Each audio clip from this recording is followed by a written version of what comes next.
So he has all these things against him, and yet in a very bad situation, he rises up for what he was built. He was promised to be made the ruler if he defeats the enemies. So instead of rejection and bitterness, he's offered rulership, but there's a price. He has to defeat a mighty army that's been subjecting this group of Israel for 20 years. Now you think the mindset of a people that's been in subjection or slavery for 20 years is not going to be one that is mighty.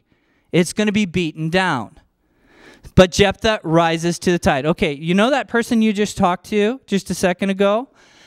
Think about, how are you like Jephthah? Okay, how are you like him? Back to those buts in your life. If you feel a sense of something in your life that you're supposed to be about, something that you know is built into you and you alone, if you feel a rising of something or have felt in a certain situation, how do you respond? Okay? Now look over at the person. Just look at him and go, I'm not telling you that. Okay? You don't have to share the innermost life. You just need to think about, how do I respond in those kind of situations? Do I rise up like Jephthah, like a mighty warrior? Do I shrink down? Do I look at my navel? I do this a lot. So sometimes I look at my navel, which means, doggone, my belly button's got lint in it. And man, my belly it's bigger than it used to be too, doggone it. And instead of rising up to the situation itself, I shrink back because of all the things I'm not. So I avoid. Okay, I don't want it. I can't deal. So you could rise up, you could shrink back, you could avoid. But what do you do in such situations? Here's two different examples of guys that reacted differently to two different situations. Okay, I know it's a little distracting, but you get the idea. You can look at a situation or at something you know God has in front of you, and you can go, what are you who are you? Or you can walk with it. You can part the tomato soup. Okay? You can blow the doors off of something. Well, Jephthah, the good news is, Jephthah chose item number 2. Okay? Now, he wasn't able to walk on water, okay? But though that's a great image, how many people would love to have that kind of power to get done? And just, you know, if you've ever watched these two movies, the guy that has a bad reaction in the first one does quite a bit better than the guy that has the good reaction in the second one. So the idea is, what do we do with what God's given us? You know, that the guy that walks on water, you'll see later in the movie, he just kind of uses it all to his own end, okay? The idea that God has for us is a life that matters. And Jephthah had some kind of understanding of this, and he had some kind of understanding of what his destiny was about, and so he moved with it. And what ends up happening is he totally overcomes the enemies that he shouldn't have been able to overcome. He routs them. Not only that, but in his bad background, he represents God particularly well. When the king moves in from the enemy forces, he spends this long time giving a history, a very accurate history of who his God is and who he and his people are and their rights to be there. Now, the king scoffs at that, but the point is, somehow in Jephthah's background, he gained an idea of, 1, what his destiny was, and 2, what he was all about with God, what God was all about. And those two things, his destiny and who God was, were integrally connected. They were together. They were one. Against Jephthah or for Jephthah, he had the same things that any one of us in this room might have. Okay? Against or for him, he had a background and a history. Worked for him, worked against him. His reputation, worked for him, worked against him.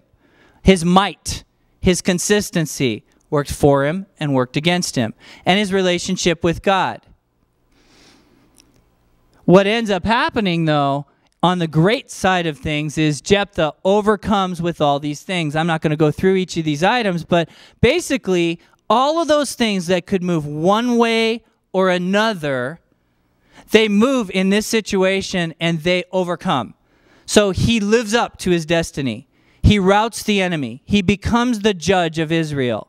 He honors God.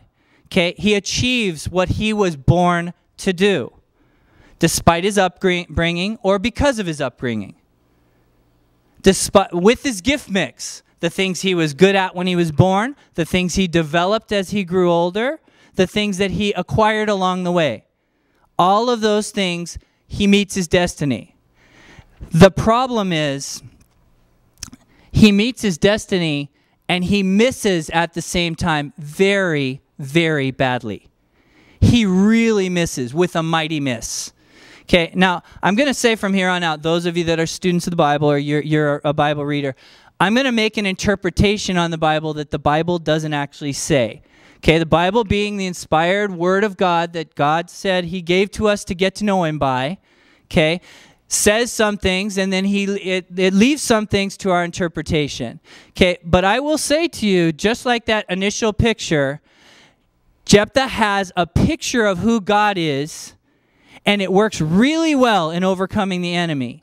And it works particularly poorly in another situation that he confronts. So perception of what's going on and what's really going on for Jephthah runs into a bad snag. Okay? And it comes in this. It comes in Jephthah's vow. Okay? We're going to read just parts of this together, but this is his vow right before he's going to overcome the enemy. Okay? This is all in Judges 10 through 12. But right here, it says, read with me, please. And Jephthah made a vow to God. Okay, all together, real loud. And Jephthah made a vow to God. He said, if you give me victory over the Ammonites, I will give you whatever comes out of my house to meet me when I return in triumph.